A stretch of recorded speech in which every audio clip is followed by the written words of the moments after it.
Hello friends, welcome to our psychology classes. आज हम एक बहुत ही इंटरेस्टिंग टॉपिक शुरू करने जा रहे हैं, Gordon Allport dispositional theory of personality. अगर आपने अभी तक हमारा चैनल सब्सक्राइब नहीं किया है तो फटाफट कर लीजिए, ताकि हमें मोटिवेशन मिल सके आपके लिए ऐसे और वीडियोस बना सकें और आपको सारे अपडेट्स टाइम टू टाइम मिलते रहे। ये टॉपिक मैं इग्नू के मास्टर्स इन साइकोलॉजी के फर्स्ट ईयर के सिलेबस से पढ़ा रहा हूँ। सब्जेक्ट का नाम है personality theories and assessment, subject code है MPC003 और आज हम पढ़ेंगे ब्लॉक 3 का यूनिट 1। चैप्टर का नाम है Gordon Allport's dispositional theory of personality. तो चलिए स्टार्ट करते हैं बिना देरी के आज का चैप्टर। तो सबसे पहले आता है चैप्टर का इंट्रोडक्शन, जिसमें हम पढ़ेंगे गॉर्डन एलपोर्ट की डिस्पोजिशनल थ्योरी बेसिकली होती क्या है। तो डिस्पोजिशन का मतलब क्या होता है? डिस्पोजिशन का मतलब होता है स्वभाव, नेचर। तो एलपोर्ट एक सिंपल बात बोलते हैं कि हर इंसान का बिहेवियर जो होता है वो एक फ्लोइंग स्ट्रीम जैसा होता है, बहता हुआ, जैसे कि कोई नदी बह रही है, झरना लगातार गिर रहा है, ऑलवेज मूविंग, ऐसा ही बिहेवियर होता है। बट उस स्ट्रीम का अपना पैटर्न होता है, यानी हर किसी का अपना अलग अलग पैटर्न होता है। जैसे नदी का पैटर्न अलग होता है बहने का, झरने का पैटर्न अलग होता है, तो उसी तरीके से हर किसी के बिहेवियर का अपना पैटर्न होता है, लेकिन वो मूवमेंट जो रहती है वो चलती रहती है, ऑलवेज मूविंग। तो इसी पैटर्न को समझाने के लिए एलपोर्ट ने दो चीज़ें एक्सप्लेन करते हैं। वो सबसे पहले बोलते हैं वो ट्रेट्स। ट्रेट्स क्या होती हैं? हमारी स्टेबल क्वालिटीज़, यानी वो क्वालिटीज़ जो हमारे अंदर स्टेबल होती हैं। एक छोटी सी स्टोरी से बताता हूँ आपको। समझ लीजिए एक बच्चा है, उसका नाम है रोहन। जहाँ भी जाता है, चाहे वो क्लास में जाए, चाहे पार्टी में जाए, चाहे नए लोगों के बीच में जाए, वो हमेशा थोड़ा शाई ही रहता है। ऐसा क्यों होता है? क्योंकि शाइनेस उसका ट्रेट है। तो ट्रेट क्या हुआ? वो क्वालिटी जो बार बार दिख जाती है, हर सिचुएशन में ऑलमोस्ट सेम रहती है और हमें दूसरों से अलग बनाती है। ये हो गया आपका ट्रेट, एक स्टेबल क्वालिटी।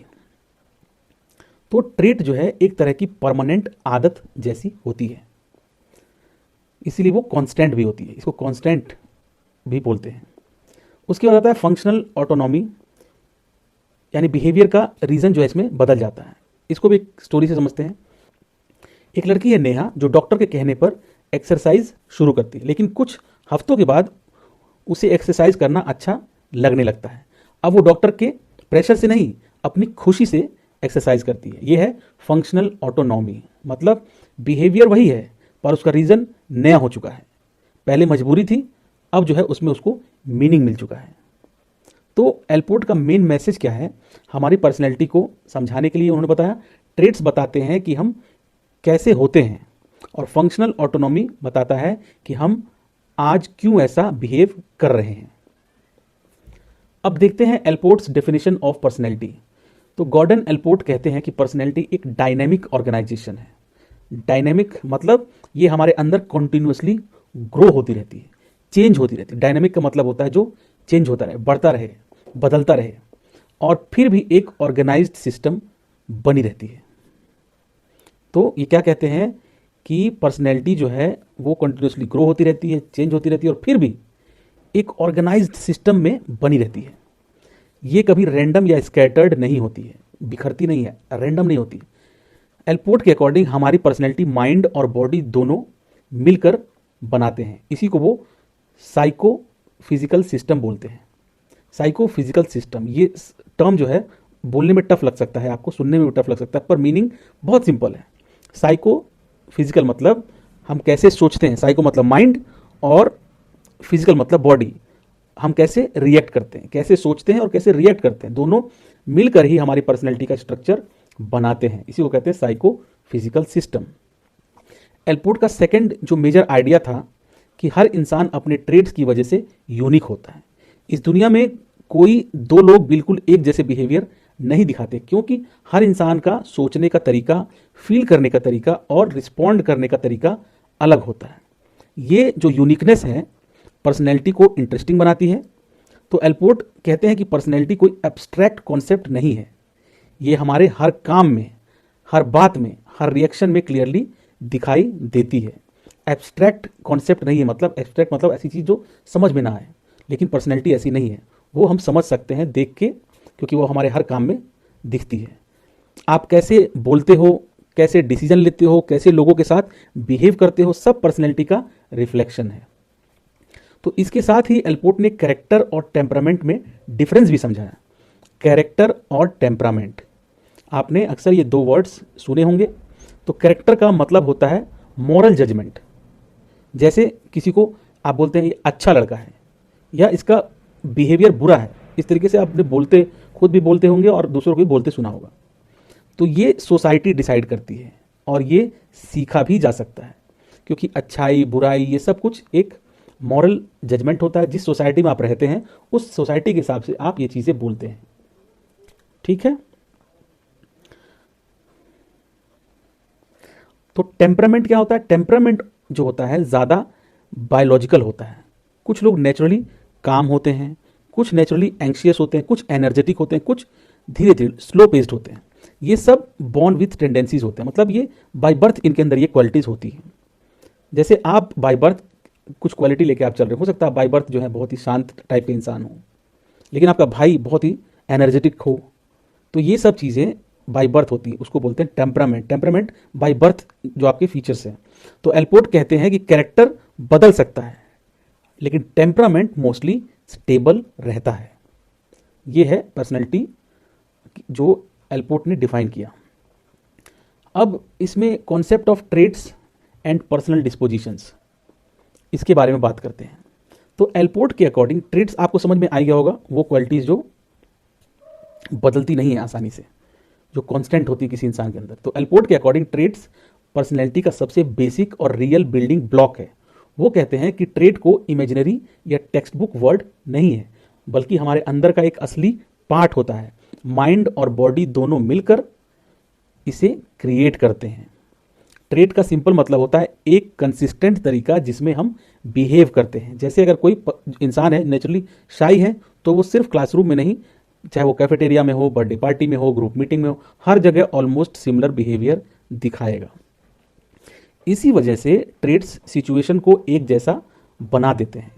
मतलब जगह चाहे बदल जाए, पर शाइनेस जैसी क्वालिटी हर सिचुएशन में सेम पैटर्न का बिहेवियर निकलवा लेती हैं। इसी तरह ट्रेड्स अलग अलग बिहेवियर्स को एक अंडरलाइन टेंडेंसी से भी कनेक्ट करते हैं। एक एग्जांपल से समझते हैं तो आपको समझ में आसानी से आ जाएगा, लेकिन मोटा मोटा आपको समझ में आ गया होगा। ट्रेड्स वो चीज़ें हैं जो आपके अंदर, वो क्वालिटीज़ जो जल्दी बदलती नहीं, आप हर सिचुएशन में सेम ही बिहेव करते हो। जैसे मैं अपने बारे में बताऊंगा तो मैं हर सिचुएशन में कहीं भी रहता हूँ थोड़ा कम बोलता हूँ। कई बार इसकी वजह से मुझे दूसरों का सुनना पड़ता है कि आप बोलते नहीं हो, बहुत कम बोलते हो। तो उन लोगों को लगता है मैं उनके सामने कम बोल रहा हूँ, लेकिन रियलिटी में ये मेरा ट्रेट है कि मैं थोड़ा कम बोलता हूँ। तो चाहे मैं अपने ऑफिस में हूँ, घर पे हूँ, या किसी पार्टी में हूँ, कहीं पे हूँ, तो मेरा ये ट्रेट जो है स्टेबल रहता है, हर जगह सेम रहता है। अब जो है एग्जाम्पल से समझते हैं इसको। तो जो मैंने बोला क्वाइट रहना, आई कॉन्टैक्ट अवॉइड करना, बोलते वक्त आप देखते किधर ही और हो, ग्रुप में कम बोलना, जैसे मैंने अपना एग्जांपल दिया था। ये तीन अलग बिहेवियर्स लगते हैं, है ना। कोई चुप रहता है, आई कांटेक्ट नहीं मेंटेन करता है, या ग्रुप में कम बोलता है, लगता है कि तीनों अलग अलग बिहेवियर हैं। लेकिन एल्पोर्ट कहते हैं कि इन सब के पीछे एक ही इंटरनल ट्रेट का रोल है, शाइनेस। शर्माना, लोगों के सामने शर्म आती है, खुल के अपने आप को प्रेजेंट नहीं कर पाते, बोल नहीं पाते। तो ये सब कुछ किसका है, मिला के एक कैटेगरी में डाला जाए तो हो जाएगा शाइनेस। इसी तरह ट्रेट हमारे बिहेवियर को ऑर्गेनाइज करते हैं, एक पैटर्न देते हैं और बताते हैं कि हम कैसे लोग हैं। तो अगर जो मुझे जानता है उसको पता है कि ये कैसा है, ये कम बोलने वाला इंसान है, ज़्यादा बातें नहीं करता, तो इससे मेरी पर्सनैलिटी पता चल जाती है, मेरे ट्रेट से मेरी पर्सनैलिटी पता चल जाती है। अब आगे बढ़ते हैं, एल्पोर्ट्स 8 की फीचर्स ऑफ ट्रेट्स। एल्पोर्ट ने ट्रेट्स के बारे में कुछ 8 इंपॉर्टेंट बातें बताई। ट्रेट्स तो समझ में आ गया, अब इसके बारे में कुछ 8 जो है इंपॉर्टेंट बातें बताई इन्होंने, जो हमें पर्सनैलिटी को समझने में बहुत हेल्प करती है। सबसे पहले उनका कहना था कि ट्रेट रियल होते हैं, यानी कि ये इमेजिनरी नहीं है कि ऐसा ट्रेट जैसी कोई चीज़ होती होगी, ये होती है, ये रियल होती है। ये कोई इमेजिनेशन या लेबल नहीं है, बल्कि हमारे अंदर की ऐसी क्वालिटीज़ होती है जैसे ऑनेस्टी, शाइनेस, एग्रेसिवनेस। तो एल्पोर्ट ये भी समझाते हैं कि ट्रेट क्या सिर्फ एक हैबिट नहीं होता, हैबिट एक छोटा बिहेवियर होता है, पर ट्रेट एक बड़ा पैटर्न होता है जिसके अंदर कई हैबिट आ जाती हैं। तो कई लोग समझेंगे कि हैबिट और ट्रेट में समानता है, एक ही चीज़ है, नहीं। छोटी छोटी छोटी हैबिट्स मिला के एक ट्रेट बनाती है। जैसे पहले हमने पढ़ा था कि जैसे आप किसी से बात करते वक्त नज़र मिला के बात नहीं करते हैं, ये एक हैबिट हो गई। दूसरी, आप ग्रुप में जब होते हैं तो कम बोलते हैं, दूसरी हैबिट हो गई। इसी तरीके से आप दूसरों के सामने जाते हैं तो वहाँ पे ज़्यादा बात नहीं कर पाते हैं, और ऐसी ऐसी छोटी छोटी बहुत सारी क्वालिटीज़ आप अगर जोड़ लेंगे हैबिट्स को, तो वो सब मिलके बनते हैं एक ट्रेट। जैसे उसका नाम होगा शाइनेस, शाइनेस हो गया ट्रेट, उसके अंदर बहुत सी छोटी छोटी हैबिट्स आ गई। तो हैबिट एक छोटा बिहेवियर होता है, पर ट्रेट एक बड़ा पैटर्न होता है जिसके अंदर कई हैबिट्स आ जाती हैं। जैसे रोज वॉक पर जाना एक हैबिट है, पर हेल्थ कॉन्शियस होना ट्रेट है। अगर आप हेल्थ कॉन्शियस होंगे तो आप हर चीज़ में हेल्थ के बारे में ही सोचेंगे। आप अच्छा खाएंगे, एक्सरसाइज करेंगे, और अपना डेली का रूटीन आप अच्छे से रखेंगे, तो आप, क्योंकि आप हेल्थ कॉन्शियस है, ये आपका एक ट्रेट है। तो उनके हिसाब से ट्रेट डायनेमिक होते हैं, मतलब ये हमें पुश करते हैं बिहेव करने के लिए। अगर कोई सोशेबल है यानी सामाजिक है, तो वो एक्टिवली लोगों से मिलने की अपॉर्चुनिटीज ढूंढेगा। ट्रेट्स डायरेक्टली नहीं दिखते, लेकिन उन्हें साइंटिफिकली स्टडी किया जा सकता है। ट्रेट आप देखना चाहेंगे तो डायरेक्टली दिखेगा नहीं, कोई बैठा हुआ है ऐसे शांति से, तो आपको ट्रेट थोड़ी समझ में आएगा उसका। आप अंदाजा लगा सकते हैं कि शांति से बैठा तो शांत होगा, लेकिन हो सकता है वो सिर्फ अभी बैठा है, वो शांत ना हो। तो ट्रेट जो है वो डायरेक्टली नहीं दिखते, लेकिन उन्हें साइंटिफिकली स्टडी किया जा सकता है। बिहेवियर ऑब्जर्व करके, टेस्ट से, क्वेश्चनर से या स्टैटिस्टिकल एनालिसिस से इसको समझा जा सकता है। एक और इंपॉर्टेंट पॉइंट है कि ट्रेट्स पार्टली इंडिपेंडेंट होते हैं, मतलब ऑनेस्टी, रिस्पॉन्सिबिलिटी या एम्बिशन एक नेटवर्क की तरह मिलकर काम करते हैं। कोई ट्रेट अकेला नहीं होता। फिर से समझते हैं इसको कि ट्रेट्स पार्टली इंडिपेंडेंट होते हैं, पूरी तरीके से इंडिपेंडेंट नहीं होते हैं। तो सारे आपके जो ट्रेट्स होते हैं वो मिलजुल के काम करते हैं। ऑनेस्टी, रिस्पॉन्सिबिलिटी, एम्बिशन, ये सब कुछ कहीं ना कहीं एक दूसरे से जुड़े होते हैं, नेटवर्क की तरह मिलकर काम करते हैं। कोई भी ट्रेट अकेला नहीं होता। एल्पोर्ट कहते हैं कि ट्रेट्स मॉरल जजमेंट नहीं होते। एग्रेसिव एक ट्रेट है, पर बैड एक मॉरल लेबल है, तो ये मॉरल जजमेंट नहीं होता है।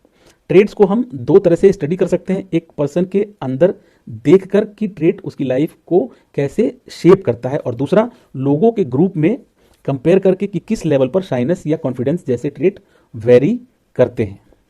तो हम इसको दो तरीके से समझ सकते हैं, किसी इंसान के अंदर देखकर कि ट्रेट उसकी लाइफ में कैसे उसकी लाइफ को शेप कर रहा है, और ग्रुप में कंपेयर करके किस लेवल पर उसका जो बिहेवियर ट्रेट है, शाइनेस या कॉन्फिडेंस, वेरी कर रहा है।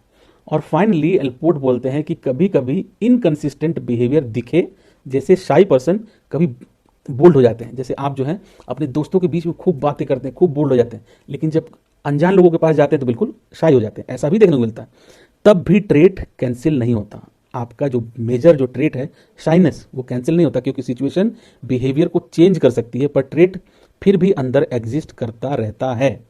सिचुएशन के हिसाब से आपने अलग बिहेव कर लिया, लेकिन फिर भी आपका ट्रेट वहीं का वहीं रहेगा। टाइप्स ऑफ ट्रेट्स के बारे में बात करते हैं अब। तो एल्पोर्ट ने बताया कि हर ट्रेट की स्ट्रेंथ अलग होती है। कुछ ट्रेट्स हमारे बिहेवियर को स्ट्रांगली गाइड करते हैं, और कुछ सिर्फ स्पेसिफिक सिचुएशन में गाइड करते हैं। तो इस बेसिस पर उन्होंने ट्रेट्स को 3 टाइप्स में डिवाइड किया। ट्रेट्स जो हैं 3 टाइप्स में अब डिवाइड हो गए। पहला है कार्डिनल ट्रेट्स, सेंट्रल ट्रेट्स और सेकेंडरी ट्रेट्स। तो कार्डिनल ट्रेट्स पहले समझते हैं। कार्डिनल ट्रेट्स क्या होते हैं? ये सबसे डोमिनेंट और पावरफुल ट्रेट्स होते हैं, सबसे ताकतवर ट्रेट्स जिसको बदलना मुश्किल है। किसी इंसान का पूरा बिहेवियर ऑलमोस्ट हर सिचुएशन में इसी ट्रेट को रिफ्लेक्ट करता है। बहुत रेयर होते हैं, लेकिन हर किसी के पास कार्डिनल ट्रेट नहीं होता, तो बहुत रेयर होता है ये। जैसे कि आप गांधी जी के बारे में अगर बात करेंगे, तो अगर आपसे कोई पूछे गांधी जी के बारे में कुछ बोलो, गांधी जी को डिफाइन करो एक शब्द में, तो आप बोलेंगे अहिंसा। ठीक है, तो अगर किसी गांधीवादी को या गांधी जी को हम बोलते हैं, तो हम उनकी नॉन वायलेंस, अहिंसा वाली कार्डिनल ट्रेट को उनके बारे में बात कर रहे होते हैं। जब किसी को, अगर दूसरे इंसान, कोई ऐसा इंसान है जो उसी तरीके से करता है काम गांधी जी जैसा, तो आप बोलेंगे तुम तो गांधीवादी हो, क्योंकि वो नॉन वायलेंस दिखा रहा है। तो गांधीवादी को हमने नॉन वायलेंस ट्रेट से जोड़ दिया। ये बहुत रेयर होता है किसी के पास कि ऐसा कार्डिनल ट्रेट हो, लेकिन ये सबसे डोमिनेंट होता है। उससे आप उस पर्सन को, उसकी पूरी लाइफ को डिफाइन कर सकते हैं। एक शब्द में पूरी उसकी पर्सनैलिटी, उसकी लाइफ डिफाइन हो सकती है। उसने जिंदगी भर नॉन वायलेंस, सत्य, इन सब चीज़ों का पालन किया। तो अगर आप अहिंसा बोलेंगे, दूसरा वर्ड हो सकता है दूसरे के मुंह से निकले गांधी जी।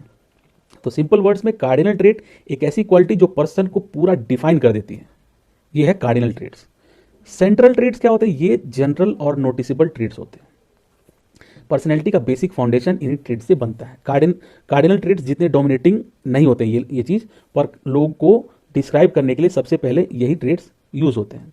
जैसे कि किसी को बोलते हैं बहुत ऑनेस्ट है, बहुत शाई है, आउटगोइंग है, सोशेबल है, तो ये चीज़ें दिख जाती हैं। तो सेंट्रल ट्रेड्स वो क्वालिटीज़ हैं जो सब लोग इजीली देख लेते हैं आपके अंदर।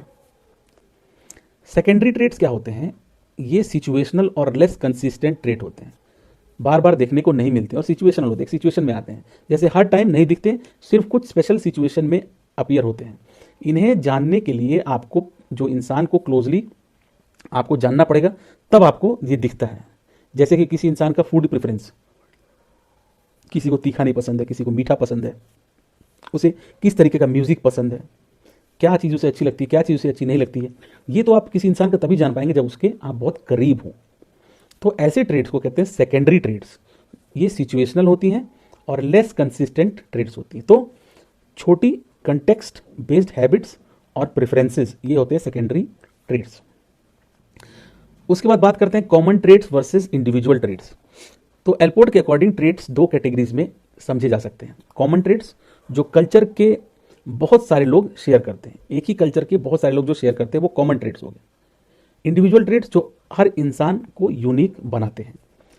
तो अब समझते हैं दोनों के बारे में थोड़ा डिटेल में। तो कॉमन ट्रेड मतलब हम समझ गए वो ट्रेड जो बहुत सारे लोगों में कॉमन होते हैं, एक ही कल्चर के लोग हैं तो उनमें बहुत सारे ट्रेड्स कॉमन हो सकते हैं। इंडिविजुअल ट्रेड्स मतलब वो ट्रेड सिर्फ जो एक इंसान के लिए यूनिक होते हैं।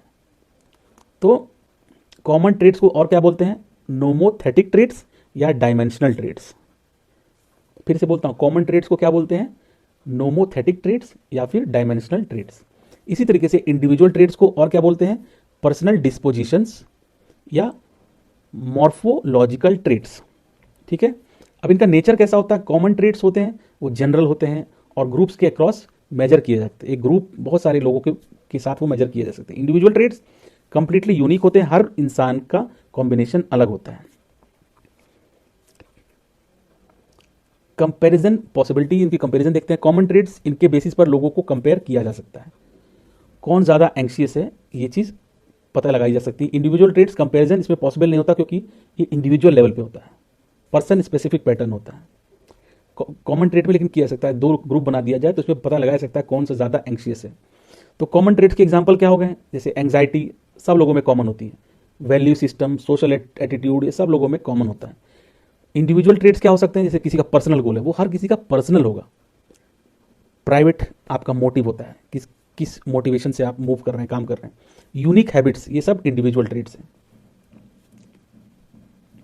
फिर आइडेंटिफाई कैसे किया जा सकता है? कॉमन ट्रेड्स को साइकोलॉजिकल टेस्ट होते हैं, सर्वेस होते हैं, क्वेश्चनेयर से मेजर किया जा सकता है। इंडिविजुअल ट्रेड्स को इस तरीके से मेजर नहीं किया जा सकता, उनके लिए चाहिए होता है केस हिस्ट्री। आपको उस इंसान का पीछे का हिस्ट्री पढ़ना पड़ेगा। डायरीज यूज़ करते हैं, लेटर्स, पर्सनल डॉक्यूमेंट्स से समझे जाते हैं। उसकी पर्सनल डायरी देखोगे आप, लेटर्स देखेंगे, पर्सनल डॉक्यूमेंट्स देखेंगे, उससे आप उसके ट्रेड को समझ सकते हैं। पर्सनैलिटी में इनका क्या रोल है? तो कॉमन ट्रेड्स बताते हैं कि पॉपुलेशन में कौन से कॉमन बिहेवियर पैटर्न्स एग्जिस्ट करते हैं, और इंडिविजुअल ट्रेड्स बताते हैं एक पर्सन की यूनिक पर्सनैलिटी स्ट्रक्चर को रिवील करते हैं इंडिविजुअल ट्रेड्स। अगला टॉपिक है द प्रोप्रियम, डेवलपमेंट ऑफ सेल्फहुड। प्रोप्रियम जो वर्ड है वो लैटिन वर्ड प्रोप्रिया से बना हुआ है। इसका मतलब होता है वंस ओन, आपका खुद का, हर किसी का व्यक्तिगत जो गुण होता है, गुण धर्म होता है, वो होता है प्रोप्रियम। सेल्फ का गुण धर्म, जैसे पानी का प्रॉपर्टी बोल सकते हैं। प्रॉपर्टी ऑफ वाटर क्या होता है? पानी कलरलेस होता है, ऑर्डरलेस होता है, टेस्टलेस होता है। इस तरीके से उसकी प्रॉपर्टी से बना है प्रोप्रियम। डेवलपमेंट ऑफ सेल्फहुड, तो इसको समझते हैं। एलपोर्ट एक सिंपल बात कहते हैं कि इंसान दो तरह से मोटिवेट होते हैं। ठीक है, इसको एक कहानी से समझते हैं। सबसे पहले आता अपॉर्चुनिस्टिक फंक्शनिंग, जिंदा रहना है, ये मोड होता है इसमें। सोचिए आप जंगल में हो, आपको भूख लगी है, पानी चाहिए, ठंड लग रही है, तो आप क्या करोगे? खाना ढूंढोगे, पानी पियोगे, डेंजर से बचोगे, बचने की तरकीब ढूंढोगे। ये सब सर्वाइवल नीड्स की वजह से होता है। तो एलपोर्ट कहते हैं कि मोटिवेशन रिएक्टिव होती है, यानी सिचुएशन आई और हम रिएक्ट करते हैं। अपॉर्चुनिस्टिक फंक्शनिंग इसको बोला इन्होंने। रिएक्टिव होती है, जो मोटिवेशन है रिएक्टिव होती है, यानी सिचुएशन आती है और हम उसी हिसाब से रिएक्ट करते हैं। पास्ट ओरिएंटेड होती है, बायोलॉजिकल हिस्ट्री से आती है, मतलब पहले आपके साथ जो हो रखा है उसके बिहेवियर पे आप मोटिवेट होते हैं और सिर्फ हमें जिंदा रखने में हेल्प करती है। तो इंसान सिर्फ इस मोड पर नहीं चलता, वरना हम सब सिर्फ खाने पीने में बिजी रहते हैं। लेकिन सबसे इंपॉर्टेंट होता है, सबसे पहले होता है अपने आप को बचाना, जिंदा रखना, सर्वाइव करना इस दुनिया में।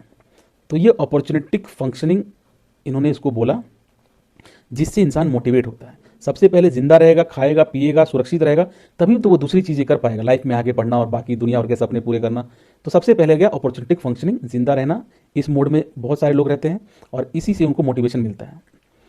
फिर है प्रोप्रिएट फंक्शनिंग, मैं कौन हूं। अब इतना आपको खाना मिल गया, पानी मिल गया, रोटी, कपड़ा, मकान, शेल्टर, सब कुछ मिल गया आपको, इससे आगे बढ़ना है आपको।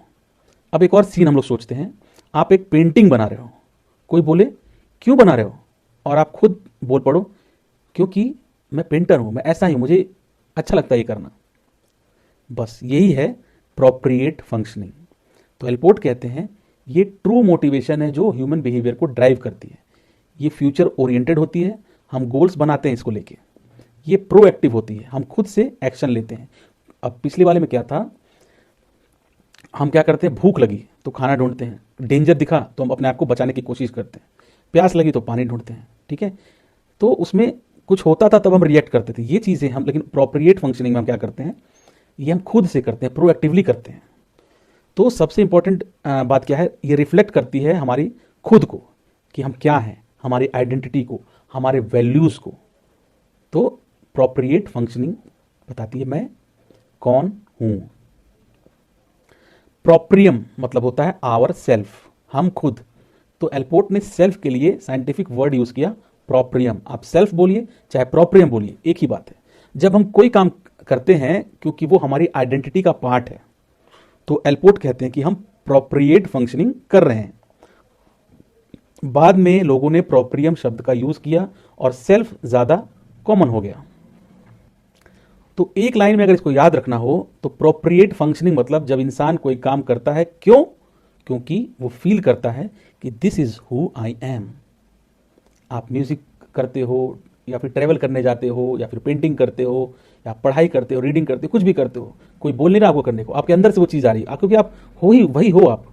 तो painting, helping others, becoming a doctor, starting a company, ये सब सिर्फ सर्वाइवल के लिए नहीं होता। पहली चीज़ ये भी जान लीजिएगा कि ये सिर्फ आप सर्वाइवल के लिए नहीं कर रहे हैं, आप कर रहे हैं क्योंकि आप यही हैं, आपको ये करना अच्छा लगता है। ये होते हैं सेल्फ एक्सप्रेशन के लिए, अपने आप को एक्सप्रेस करने के लिए, अपने अंदर की चीज़ों को एक्सप्रेस करने के लिए। तो ये होता है प्रोप्रिएट फंक्शनिंग, जो इंसान कोई काम करता है क्योंकि वो फील करता है this is who I am. अब बात करते हैं द प्रोप्रियम सेल्फ। तो एलपोर्ट एक इंटरेस्टिंग बात कहते हैं कि सेल्फ को समझने के लिए दो तरीके होते हैं। तो दोनों तरीके समझते हैं आसान तरीके से। पहला उन्होंने बोला फेनोमेनोलॉजिकल व्यू, फिनोमेना से बना है फेनोमेनोलॉजिकल व्यू। इसमें क्या होता है, मैं अपने आप को कैसे फील करता हूं, ये व्यू सेल्फ को एक्सपीरियंस के थ्रू समझा जाता है। तो एलपोर्ट कहते हैं सेल्फ वही होता है जो आपको इंपॉर्टेंट लगता है, जिसके साथ आपको वार्म, इमोशनल, पर्सनल फीलिंग्स जुड़े होते हैं, और ये वो क्वालिटीज जो कोर होती हैं बिल्कुल आपका, सुपरफिशियल या रैंडम नहीं होती। मतलब सेल्फ इज इक्वल टू जो चीज़ें आपको लगती है कि ये मेरी असली आइडेंटिटी का पार्ट है। जैसे अगर आपको लगता है मैं क्रिएटिव हूं, तो ये आपके प्रोप्रियम का पार्ट बन जाता है। इसके बाद फेनोमेनोलॉजिकल व्यू के बाद आता है फंक्शनल व्यू। सेल्फ करता क्या है, क्या फंक्शन है सेल्फ का। तो ये फंक्शनल व्यू दिखाता है कि सेल्फ कैसे ग्रो होता है और हमारे बिहेवियर को कैसे गाइड करता है। एलपोर्ट कहते हैं सेल्फ फंक्शंस परफॉर्म करता है और ये फंक्शंस इंसान की ग्रोथ के साथ डेवलप होते हैं। उसके बाद आता है 7 फंक्शंस ऑफ द प्रोप्रियम, सेल्फ के डेवलपमेंटल या डेवलपमेंट स्टेजेस। तो 7 स्टेप्स को एक सीधी सी डेवलपमेंट लैडर की तरह इमेजिन करिए। समझ लीजिए एक सीढ़ी है, उसमें 7 पायदान है, ठीक है। तो यही 7 फंक्शंस ऑफ द प्रोप्रियम है। सबसे पहले आता है सेंस ऑफ बॉडी। सबसे पहले सेल्फ को पता चलता है कि ये मेरी बॉडी है, दिस इज माई बॉडी। तो बच्चा सबसे पहले अपनी बॉडी को फील करता है, टच करता है, मूवमेंट को देखता है, कंफर्ट फील करता है, उसके बाद जब सेंस ऑफ बॉडी आ जाता है, उसके बाद आता है self identity. I am the same person. Child जो बच्चा है वो समझता है कि वो टाइम के साथ सेम पर्सन है, पहले जो था वो भी अभी भी वही है। सेल्फ आइडेंटिटी के बाद आता है self esteem. I can do things. जब बच्चा न्यू स्किल्स करता है जैसे जंपिंग, राइटिंग, तो उसको प्राइड फील होती है। सेल्फ एस्टीम के बाद आता है self extension. This is mine. Objects, people, places, इनसे अटैचमेंट होता है। मेरी मम्मी, मेरा खिलौना, मेरा रूम। तो ये अब वो सेल्फ को क्या कर रहा है, एक्सटेंड कर रहा है, अपने और बाहर की चीज़ों को एक दूसरे से जोड़ रहा है। मेरा का भाव आ रहा है इसमें। उसके बाद आता है self image. Others see me like this. दूसरे मुझे कैसे देखते हैं। तो बच्चा अपनी रेपुटेशन की चिंता करता है, वो चिंता स्टार्ट करना शुरू कर देता है। टीचर मुझे, मेरे बारे में क्या सोचेगी, मेरे दोस्त मेरे बारे में क्या सोचेंगे, तो वो सेल्फ इमेज बनाना शुरू करता है। उसके बाद आता है rational coping. I can think and solve problems. जो बच्चा है वो realistic planning, reasoning, decision making सीखता है। और फिर प्रोप्रिएट striving. I have long term goals.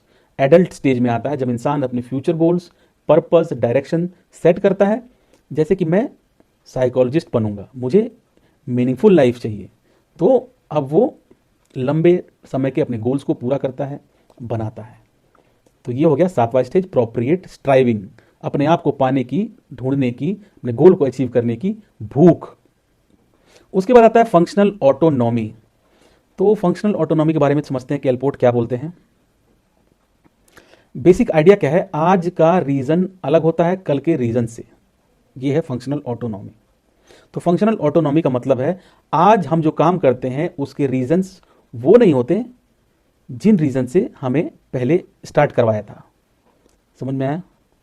मतलब बिहेवियर कंटिन्यू होता है पर मोटिव्स चेंज हो जाते हैं। तो इसको भी एग्जांपल से भी समझेंगे तो और क्लियरली समझ में आ जाएगा। तो इसके की पॉइंट्स क्या हैं? Present motives is not equal to past motives.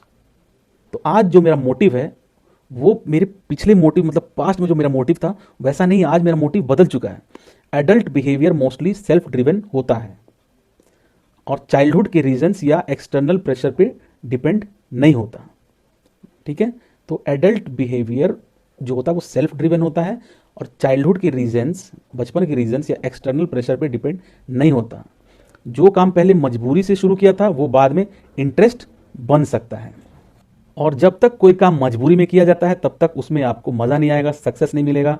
लेकिन जब वो काम आप अपने इंटरेस्ट से करना शुरू कर देते हैं तभी उसमें आपको मोटिवेशन मिलेगा और आपको मज़ा ही अलग लेवल का आएगा। सक्सेस जो है वो तभी मिलता है। तो सिंपल एग्जांपल से समझते हैं अब इसको, ताकि आपको एकदम आसानी से समझ में आ जाए। एक करियर का एग्जांपल लेते हैं कि आपने आईटी चूज़ किया क्योंकि स्कूल में प्राइज मिलते थे, पर आज आप आईटी में इसलिए हो क्योंकि आपको जेन्युइनली मज़ा आता है। आपको प्रोग्रामिंग करने में मज़ा आता है, कोडिंग करने में मज़ा आता है, नई नई चीज़ें बनाने में मज़ा आता है। लेकिन आपने जब चूज़ किया था तो उस समय सिर्फ आपने प्राइज़ के लिए चूज़ किया था। तो स्टार्टिंग का रीज़न एक्सटर्नल था, तो वो धीरे धीरे कंटिन्यू करने से रीज़न आपका इंटरनल हो गया। ठीक है, दूसरा आपका फूड का एग्जांपल समझते हैं। आपने पिज़्ज़ा पहली बार किसी दोस्त के प्रेशर में खाया था। आपको घर में पिज़्ज़ा खाते नहीं थे तो आपको आदत नहीं थी, आपने प्रेशर में खाया। अब आप पिज़्ज़ा इसलिए खाते हो क्योंकि आपको वो पसंद है। पहले किसी ने पुश किया था खाने को, आज आपका वो प्रेफरेंस बन चुका है। क्यों फंक्शनल ऑटोनॉमी, खुद से आप जो चीज़ें करते हो वो क्यों इतना इंपॉर्टेंट है, क्यों मैटर करती है? तो एलपोर्ट के according most adult behaviour past से कंट्रोल्ड नहीं होते हैं। एडल्ट में जो आपके बिहेवियर होते हैं, बचपन में बहुत सी चीज़ें आप पेरेंट्स की वजह से, टीचर्स की वजह से, सोसाइटी की वजह से करते हो, वो धीरे धीरे एडल्ट में आप जब जाते हो तो वो आपका पास्ट का जो बिहेवियर होता है वो चेंज हो चुका होता है। जो चीज़ आपको अच्छी लगती है वो आप करते हो, जो चीज़ नहीं अच्छी लगती वो छोड़ सकते हो। तो हमारी current life goals, interest, values से गाइडेड होती है। हमारी जो करंट में जो लाइफ होती है वो गोल्स, इंटरेस्ट और वैल्यूज से गाइडेड होती है। अपनी खुद की जो चीज़ पहले मीन्स थी, यानी गोल्स तक पहुंचने का रास्ता था, वो बाद में एंड बन जाती है, खुद गोल बन जाती है। तो समझ गए ना आप? पहले हम कुछ मजबूरी में करते हैं पर बाद में हम वही काम अपनी मर्जी से और प्यार से करने लगते हैं। इसी को बोलते हैं फंक्शनल ऑटोनॉमी। कितने तरह की फंक्शनल ऑटोनॉमी होती है? Types of functional autonomy. तो फंक्शनल ऑटोनॉमी दो तरह की होती है, ऐसा एलपोर्ट ने कहा, एक बेसिक लेवल की और एक higher level, self driven level की। तो चलिए दोनों समझते हैं। सबसे पहले प्रिजर्वेटिव फंक्शनल ऑटोनॉमी। इसमें क्या होता है, हैबिट चलती रहती है, बस आदत बन गई। कोई चीज़ आप करते करते करते वो आपकी आदत बन गई। ये वो बिहेवियर्स हैं जो सिर्फ हैबिट की वजह से कंटिन्यू होते हैं, रिपीटेटिव होते हैं। कोई चीज़ आप रोज रोज रोज रोज रोज रोज करते हैं तो वो आपका फंक्शनल ऑटोनॉमी बन गया, रूटीन बेस्ड है, ऑटोमेटिकली ये होता रहता है, आपको इतना सोच विचार के नहीं करते हो। जैसे एग्जाम्पल से समझते हैं तो और अच्छे समझें। रोज सुबह 7 बजे उठना, आप स्कूल जाते हो तो आप रोज सुबह 7 बजे उठते हो क्योंकि आपको स्कूल 7:30 पहुंचना है, तो आप संडे को भी उठने लगते हो और ये आपकी एक हैबिट बन जाती है। हर दिन चाय पीना सेम टाइम पे आपकी हैबिट बन चुकी है। होमवर्क करने से पहले टेबल को क्लीन करना क्योंकि आदत हो गई है। तो ये सब सिंपल न्यूरोलॉजिकल हैबिट्स हैं, एक बार बन जाए तो अपने आप चलती रहती हैं। इनको बोलते हैं प्रिजर्वेटिव फंक्शनल ऑटोनॉमी, जो प्रिजर्व हो जाती है। तो प्रिजर्वेटिव का मतलब हो गया habit that runs on auto pilot, वो अपने आप चलती रहती है, आपको कुछ करने की जरूरत नहीं पड़ती, बहुत ज़्यादा दिमाग नहीं लगाना इसमें। फिर आता है प्रोप्रिएट फंक्शनल ऑटोनॉमी। प्रोप्रिएट का मतलब हमने पहले बताया था, आपका खुद से, सेल्फ, मैं ये करता हूं क्योंकि ये मैं हूं। ये हायर लेवल मीनिंगफुल मोटिवेशन है जहां बिहेवियर सेल्फ वैल्यूज, गोल्स और आइडेंटिटी से लिंक्ड होता है।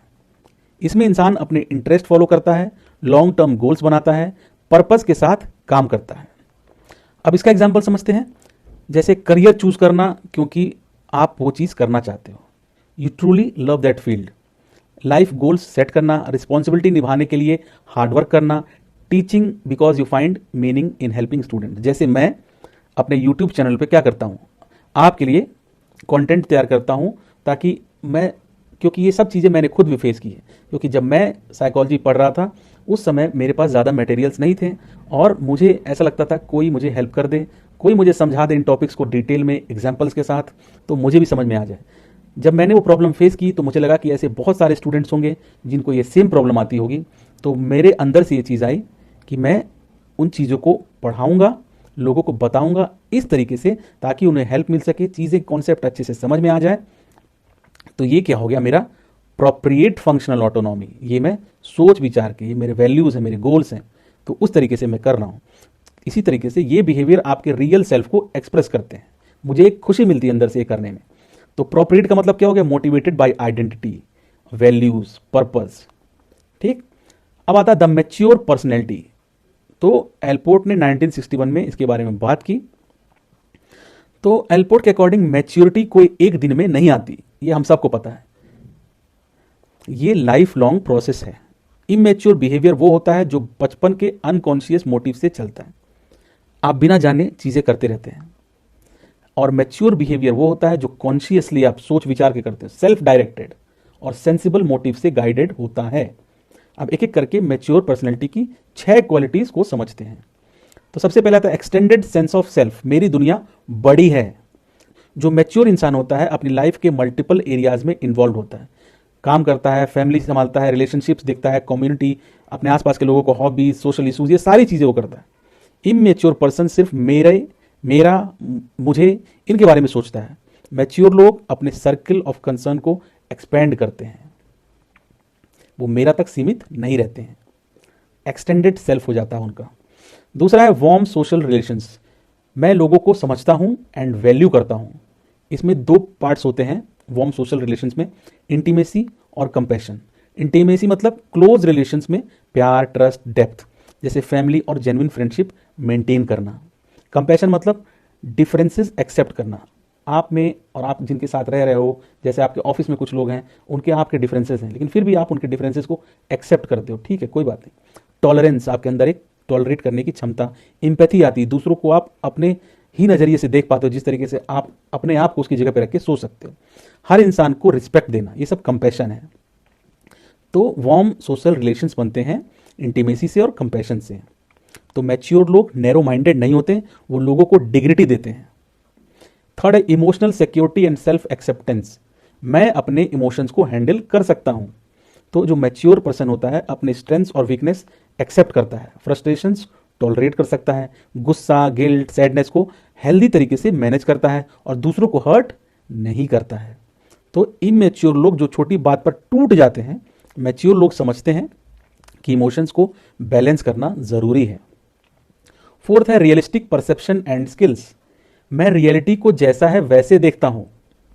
तो मैच्योर लोग फैंटेसीज में नहीं रहते हैं, सिचुएशन को ऑब्जेक्टिवली देख पाते हैं, अपने काम के लिए जरूरी स्किल्स रखते हैं, इंपल्सेस को कंट्रोल करके काम कंप्लीट कर लेते हैं।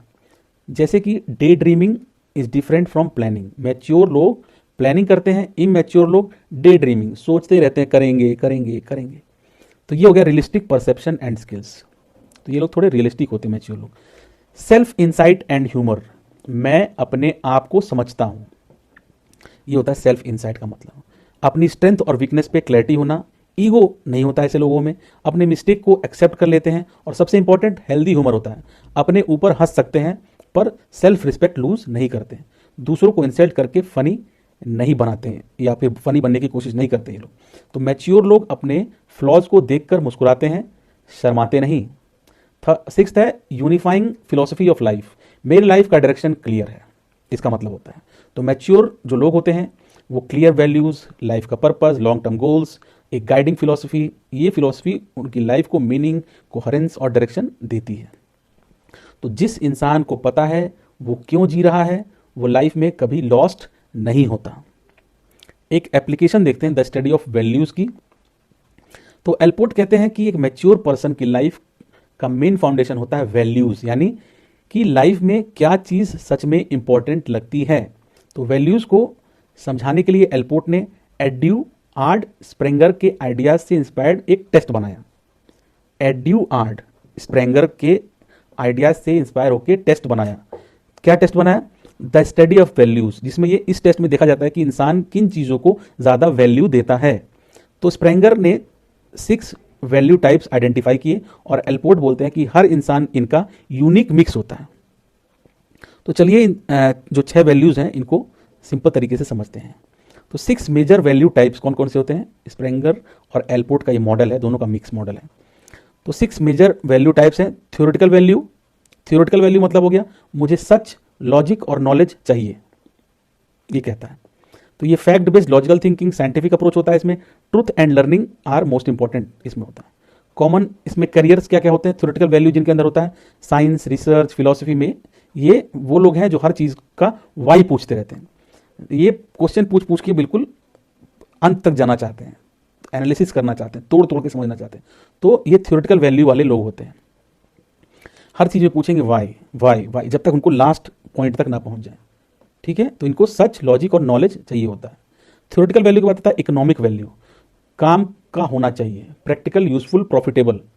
ये बिजनेस वाले माइंड जिनके होते हैं ना, जो हर चीज में efficiency, money and business, practical decisions वाले लोग होते हैं। तो कॉमन करियर इनका क्या होता है? बिजनेस में जाते हैं, एंटरप्रेन्योरशिप होता है, मैनेजमेंट होता है। तो इनका फोकस होता है इससे फायदा क्या होगा, ये इकोनॉमिक वैल्यू वाले लोग होते हैं। थर्ड होते हैं एस्थेटिक वैल्यू, वो हर चीज में क्या ढूंढते हैं? ब्यूटी, आर्ट, क्रिएटिविटी, ये सब ढूंढते हैं। ये हार्मनी एंड स्टाइल होता है इनमें, क्रिएटिविटी एंड इमोशनल एक्सप्रेशन होता है। लाइफ को एक ब्यूटीफुल एक्सपीरियंस की तरह देखते हैं ये लोग। तो कॉमन करियर क्या होता है इनका? आर्ट, डिजाइन, क्रिएटिव फील्ड, ये सब होता है। तो ये लोग दुनिया को कलर्स, शेप्स और फीलिंग्स में देखते हैं। फोर्थ है सोशल वैल्यू, मैं लोगों की हेल्प करना चाहता हूँ। तो इनके अंदर होता है love, kindness, empathy, humanitarian attitude होता है, केयरिंग फॉर अदर्स, ये सब इनके अंदर होता है। इनके कॉमन करियर्स क्या होते हैं? Psychology, teaching, counselling, social work, ये सब होता है। तो इनका दिल पहले बोलता है, ये दिल से सोचने वाले लोग होते हैं। कैसे हेल्प कर सकता हूँ लोगों की, यही सोचते रहते हैं हमेशा। फिफ्थ होता है पॉलिटिकल वैल्यू, लीडरशिप, इन्फ्लुएंस और पावर इसमें इंपॉर्टेंट होते हैं। तो ऐसे लोग एम्बिशियस होते हैं, कंट्रोल और अथॉरिटी चाहते हैं, डिसीजन मेकिंग पावर चाहते हैं। इनके कॉमन करियर्स क्या होते हैं? Politics, administration, leadership roles. तो ये लोग नेचुरली लीड करते हैं, जहां जाते हैं डायरेक्शन सेट कर देते हैं। सिक्स्थ है रिलीजियस वैल्यू, लाइफ का डीपर मीनिंग क्या है ये ढूंढते रहते हैं। ऐसे लोग spirituality, order and purpose, connection with something greater than self. तो इनका कॉमन करियर क्या होता है? Spiritual leadership, philosophy, community services. तो इनका फोकस होता है इनर पीस, पर्पस और बिलीफ सिस्टम पे। उसके बाद आता है the study of value test. तो वैल्यू को मेजर करने के लिए एल्पोर्ट ने वेरनॉन और लिंडजे के साथ मिलकर एक टेस्ट बनाया। इसका नाम था the study of value test. अब चलिए समझते हैं क्या है ये the study of value test. तो किसने बनाया? एल्पोर्ट ने, वेरनॉन और लिंडजे, इन तीनों के साथ ये 3 साइकोलॉजिस्ट ने मिलकर टेस्ट डेवलप किया। टेस्ट में होता क्या है? 45 क्वेश्चन होते हैं, टोटल 45 क्वेश्चंस। पूरा टेस्ट लेने में लगभग 20 मिनट लगते हैं। क्वेश्चंस इंसान के प्रेफरेंसेस, चॉइसेस और प्रायोरिटीज के इनको आइडेंटिफाई करते हैं। तो ये टेस्ट ये नहीं पूछता कि तुम कैसे होना चाहते हो, ये पूछता है तुम वैसे हो किस तरीके से, तुम ऐसे कैसे हो। टेस्ट मेजर क्या करता है, इसमें 6 वैल्यूज की स्ट्रेंथ मेजर करता है, जो हमने 6 वैल्यूज पढ़े थे ना अभी, theoretical, economic, aesthetic, social, political, religious. इससे ये पता चलता है कि आप किस फील्ड में जा सकते हो। तो टेस्ट ये बताता है कि इन 6 में से कौन सी वैल्यू आपके पर्सनैलिटी में सबसे स्ट्रांग है, तो आप चुन सकते हैं कि आपको कहाँ जाना चाहिए और क्या करना चाहिए लाइफ में। रिजल्ट्स कैसे होते हैं इसमें, टेस्ट एक्सपेक्टेड पैटर्न्स भी शो करता है। बिजनेस स्टूडेंट्स अगर आए तो इकोनॉमिक वैल्यू हाई होती है, थियोलॉजी होता है तो रिलीजन स्टडीज स्टूडेंट्स जो होते हैं रिलीजियस वैल्यू हाई होती है, आर्टिस्ट अगर कोई होता है तो एस्थेटिक वैल्यू हाई होती है, साइंटिस्ट होता है तो थ्योरेटिकल वैल्यू हाई होती है। तो हर फील्ड के लोग नेचुरली कुछ वैल्यूज को ज़्यादा इंपॉर्टेंस देते हैं, उनके आंसर से पता चल जाता है। तो एलपोर्ट का बिलीफ क्या है, values are deep level traits, values आपके सबसे डीप लेवल के ट्रेड्स हैं। They are a core part of personality, आपके जो वैल्यूज हैं सबसे कोर पार्ट है। They guide long term behaviour and life choices, मतलब वैल्यूज सिर्फ प्रेफरेंसेस नहीं होती, वो पर्सनैलिटी का सेंटर होती हैं। तो इस तरीके से खत्म होता हमारा चैप्टर 9 जो है एलपोर्ट की डिस्पोजिशनल थ्योरी, जो बड़ी मज़ेदार तरीके से हमने पढ़ा और मुझे भी पढ़ाने में बहुत मज़ा आया काफ़ी दिन बाद इसको। तो उम्मीद करता हूँ कि आपको बहुत अच्छे से समझ में आ गया होगा। और आपको इसके नोट्स चाहिए, क्वेश्चन पेपर चाहिए तो आपको ऑनलाइन भी मिल जाएगा, लेकिन आपको नोट्स चाहिए तो आप मेरी मेल आईडी pxmonks@gmail.com पर मुझे मेल कर सकते हैं। आपने इतने ध्यान से इस पूरे लेक्चर को सुना, आपका बहुत बहुत धन्यवाद। Thank you for listening, thank you for watching, thank you very much.